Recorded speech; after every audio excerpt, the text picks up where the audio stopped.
વિદ્યાર્થી મિત્રો, મારી યુટ્યુબ ચેનલમાં તમારું હાર્દિક સ્વાગત છે. આજે આપણે ધોરણ 10માં પ્રકરણ 12 પૃષ્ઠફળ અને ઘનફળની અંદર ઉદાહરણ નંબર 1 અને 2 અને સ્વાધ્યાયનો એક દાખલો જોઈએ. તો ટોટલ ઉદાહરણ 4 છે તે 2 આ વિડીયોમાં, 2 નેક્સ્ટ વિડીયોમાં લેશું અને સ્વાધ્યાયની પણ શરૂઆત કરી નાખીએ.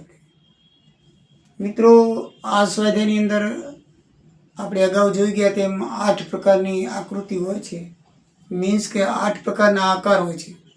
તો એ 8 પ્રકારમાંથી કોઈ પણ 2 પ્રકાર જોડીને કોઈ વસ્તુ બનાવવામાં આવે તો એ 2 પ્રકારનું ઘનફળ કે ક્ષેત્રફળ આપણે શોધવાનું છે.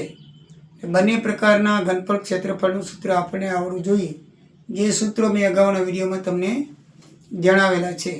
તો કયા 2 પ્રકાર છે, કયા 2 આકાર છે, એ આકારના ઘનફળ કીધું હતું, ઘનફળ અને ક્ષેત્રફળ કીધું હતું. ક્ષેત્રફળ આપણે શોધવાના હોય અને કુલ કીધું હોય એટલે બંનેના સરવાળો કરી એટલે જવાબ આવી જાય.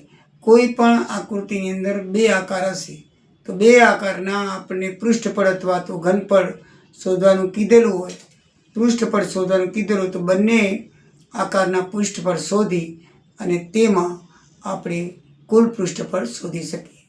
કેવી રીતે શોધાય તે જોઈએ.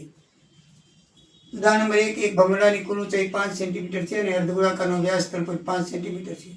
તો ભમરડાની સંપૂર્ણ રંગવાનું પૃષ્ઠફળ શોધો. ઉદાહરણ નંબર 1નો દાખલો છે. મેં મેઇન વસ્તુ લખી છે, લાંબી લખી નથી. એમાં ભમરડો છે.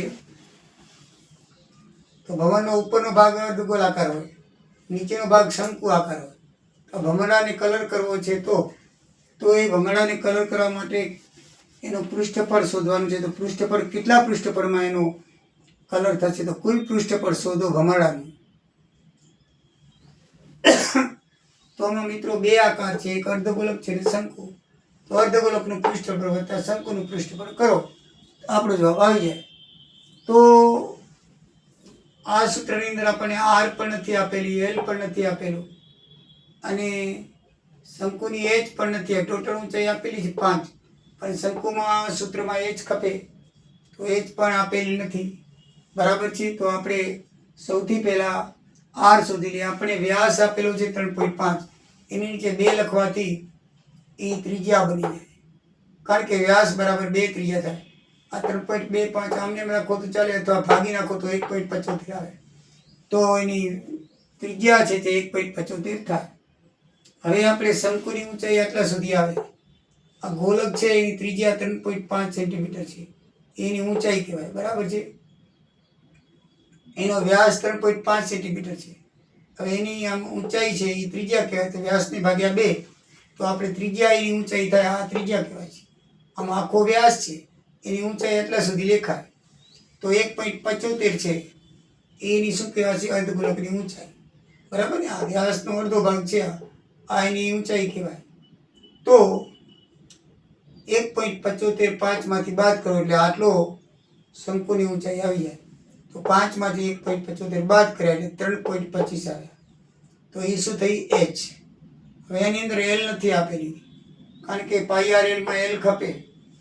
તો એલનું સૂત્ર આપણે જાણીએ છીએ કે L² = H² + R². તો એચની આપણે શોધી 3.25, આર પણ શોધ્યો 1.75, બંનેના વર્ગ કરી આનો 10.56, આને 175 × 175 કરી 306, 2 આંકડા પછી પોઈન્ટ મૂકી દો એટલે 3.06, બેનું ટોટલમાં 13.62. એનું વર્ગમૂળ કાઢો, કારણ કે L² છે એટલે વર્ગમૂળ કાઢવું પડે.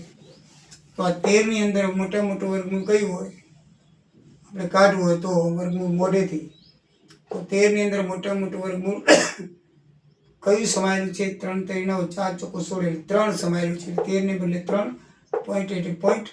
અને 62ની અંદર કયું વર્ગમૂળ મોટું સમાયેલું છે, 17 49 88 64 નહીં એટલે 7 સુધી સમાયેલું એટલે 3.7 એનું સેમી સ્ક્વેર થશે. બરાબર છે. એટલે 13.62નું તમે અવયવ પાડીને પણ કરી શકો. ડાયરેક્ટ કરવું હોય તો મોટા મોટું વર્ગમૂળ કેવું સમાયેલું છે તે પણ પ્રમાણે તમે કરી શકો. તો એ બરાબર 3.7 તમારો જવાબ આવે. આ 68 આવી શકે છે. બરાબર છે. પછી 2 પૃષ્ઠફળનો સરવાળો કરો ભમરડાના કુલ પૃષ્ઠફળ બરાબર અર્ધગોળકનું એટલે 2πr અને શંકુનું એટલે πr.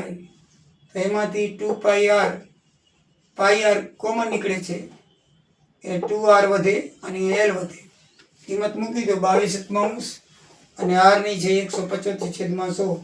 2 એટલે 2, r એટલે 1.75, l એટલે 3.7. આ છેદ ઉડાડો એટલે 11/2 આવે. આ 1.75 ગુણ્યા 2 એટલે 3.5 થાય અને આ 3.7 એમને રહેવા દો. 11/2 આ બેનું ટોટલ મારો એટલે 7.2 આવે. છેદ ઉડાડો 36 થી 72 એટલે 3.6. આગળ 11 વધે. 11 ગુણ્યા 3.6 એટલે 396 થાય. એક આંકડા પછી પોઈન્ટ મૂકી દો એટલે 39.6 સેમી સ્ક્વેર એ ભમરડાનું આખું પૃષ્ઠફળ થાય રંગવા માટે. બરાબર છે. ઉદાહરણ નંબર 2 માં આકૃતિમાં દર્શાવેલ એક સો પીસ છે, સમઘન છે અને ઉપરથી આમ ગોળક બેસાડેલો છે. શું છે? અર્ધગોળક બેસાડેલો છે. મિત્રો અહીંયાથી આ ગોળક છે, વર્તુળ છે, એ અંદરથી પોલો છે. અંદરથી કેવો છે? પોલો છે. એટલે આપણે શું કરવું પડશે? આ ચોરસનું ઘનફળ વત્તા અર્ધગોળકનું ઘનફળ કરવું પડશે. પણ આ જે વર્તુળાકાર વાળો ભાગ છે એ વર્તુળાકાર વાળો ભાગ બાદ કરવો પડશે. કારણ કે અહીંયાથી જે ચોરસનો ભાગ હશે ને નીકળી આવશે. ચોરસના 4 પડ હોય, બરાબર, ટોટલ, અને ઉપર નીચે 6 પડ. ઉપલા પડનો જે ગોળક છે ને એને ફિટ કર્યો હોય ત્યારે ગોળાકાર ભાગવાળો જેટલું પતરું અથવા લાકડું કાપી લીધેલું હોય એટલે અંદરનો ભાગ આખો પોલો હોય. એટલે આપણે શું કરશું કે ચોરસનું ઘનફળ વત્તા અર્ધગોળકનું ઘનફળ બાદ વર્તુળનું ઘનફળ, આ πr સ્ક્વેર, આ કાળો ભાગ છે ને એ નીકળી જશે. એટલે એની અંદર આપણને 100 પીસની અંદર ફિટ કરી શકીએ. બરાબર છે. તો જ થાય કે થાય નહીં. એટલે આકૃતિમાં દર્શાવેલ છે 100 પીસ સમઘન અને અર્ધગોળકથી બનેલ છે. ધારની લંબાઈ 5 સેન્ટીમીટર આપેલી છે અને અર્ધગોળકનો વ્યાસ 4.2 સેન્ટીમીટર છે. તો કુલ પૃષ્ઠફળ શોધવાનું છે.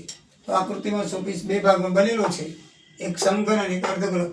તો કુલ સપાટીનું ક્ષેત્રફળ બરાબર સમઘનનું ક્ષેત્રફળ એટલે આ ઘનનું વત્તા અર્ધગોળકનું અને બાદ આ πr સ્ક્વેર આટલા વર્તુળનું. આમ ભારે બેસાડવો હોય એટલે એક પતરું કાપવું પડે એટલું, એટલે એ નીકળી જાય એનામાંથી સમઘનના ઘનફળમાંથી બાદ થઈ જાય. એટલે આ બેના ટોટલમાંથી બાદ કરી નાખીએ તો ચાલે. ઓછા અર્ધગોળાકારનું વર્તુળાકારનું ક્ષેત્રફળ એટલે વર્તુળાકારનું ક્ષેત્રફળ શું કરી નાખશું? બાદ. તો સમઘનનું ક્ષેત્રફળ 6 ગુણ્યા બાજુ, અર્ધગોળકનું 2πr સ્ક્વેર અને વર્તુળનું πr સ્ક્વેર. તો 6 ગુણ્યા 5 ગુણ્યા 5 વત્તા 2πr માંથી 1 πr જાય એટલે ખાલી πr વધે. બરાબર છે. એટલે 6 × 30 + 150, પાઈ એટલે 22 r એટલે 4.2 છે, વ્યાસ છે એના નીચે બગડો કરી નાખો એટલે ત્રિજ્યા થઈ જાય. કારણ કે વ્યાસ ભાગ્યા 2 એટલે ત્રિજ્યા 4.2 ભાગ્યા 2. હવે આની અંદર છેદ ઉડાડી નાખીએ. 7 × 6 = 42.6, 2 ગુણ્યા 22, 2 ભાગો એટલે 11 અને આને 2 ભાગો એટલે 2.1 આવશે. 2.1 ગુણ્યા 6 ગુણ્યા 11 કરો 13.86 આવશે. એમાં 150 ઉમેરી દો એટલે 183.86 તમારો જવાબ આવશે. તો આ 2 ઉદાહરણના દાખલા કર્યા મિત્રો. આકૃતિમાં જોઈને આકાર પ્રમાણે એના પૃષ્ઠફળ શોધવાના હોય છે. આમાં શંકુ અને અર્ધગોળક હતું, આમાં સમઘન ને અર્ધગોળક છે. આમાં જે બાબત ના આપેલી હોય પહેલાં આપણે શોધવી પડે. કારણ કે સૂત્રમાં મૂકવા માટે r નથી આપેલી, l નથી આપેલી, તો આપણે શોધીને શંકુની h શોધી. એવી રીતે આમાં બધું આપેલું છે, એક r નથી આપેલી, નીચે 2 કરી નાખ્યા તો આપણે r થઈ ગઈ. તો એ પ્રમાણે 2ના ઘનફળનો આપણે સરવાળો કરી નાખ્યો ક્ષેત્રફળનો, તો કુલ ક્ષેત્રફળ આવી ગયું. એવી રીતે સ્વાધ્યાય 12.1નો પહેલો દાખલો છે કે 2 સમઘન છે, એનું ઘનફળ તમને આપી દીધું છે 64. બરાબર છે. પણ 2ને સાથે જોડીએ તો બંનેનું ઘનફળ કેટલું થાય એ કીધેલું છે. તો ઘનફળની ધારની આપણને કાંઈ આપેલું નથી, ઘનફળ આપેલું છે. તો સમઘનનું ઘનફળ બરાબર a ઘન થાય. આ એક ઘન છે અને આ બીજો ઘન છે. એની માપ નથી આપેલું, શોધી તો 4 આવ્યું એટલે આ 4 થાય, આ 4 થાય, આ 4 થાય, ઊંચાઈ પણ કેટલી થાય? 4 થાય. તો 64 આપણે દાખલામાં આપેલું છે, સામે એનો ઘન, તો a બરાબર 64નું ઘનમૂળ કાઢો તો a બરાબર 4 થાય. એટલે દરેક માપનું માપ દરેકનું કેટલું આવશે? 4 સેન્ટીમીટર આવશે. તો ઊંચાઈ પણ 4 સેન્ટીમીટર થાય. તો હવે લંબઘનનું પૃષ્ઠફળ શોધવું હોય તો સાવ સહેલું છે. એનું સૂત્ર છે 2 બરાબર LB BH અને LH છે. તો 8 ગુણ્યા 4 વત્તા 4 ગુણ્યા 4 વત્તા 4 ગુણ્યા 8 બરાબર છે.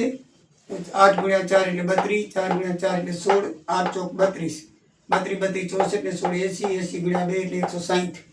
તો લંબઘનનું કુલ પૃષ્ઠફળ 160 થશે. સમજાઈ ગયું મિત્રો? તો આ રીતે આકૃતિમાં આકાર સમજીને તમારે દાખલા ગણવાના આવશે. આમ તો 2 આકાર હશે, વધારે નહીં હોય, એટલે એક એક આકારનું અલગ અલગ શોધીને સરવાળો કરો તો ચાલે, અને બંનેના ભેગા સૂત્ર મૂકી દો તો પણ ચાલે. તમને જે રીતે યોગ લાગે તેમ તમે કરી શકો છો. જય સિયારામ, જય દ્વારિકાધીશ.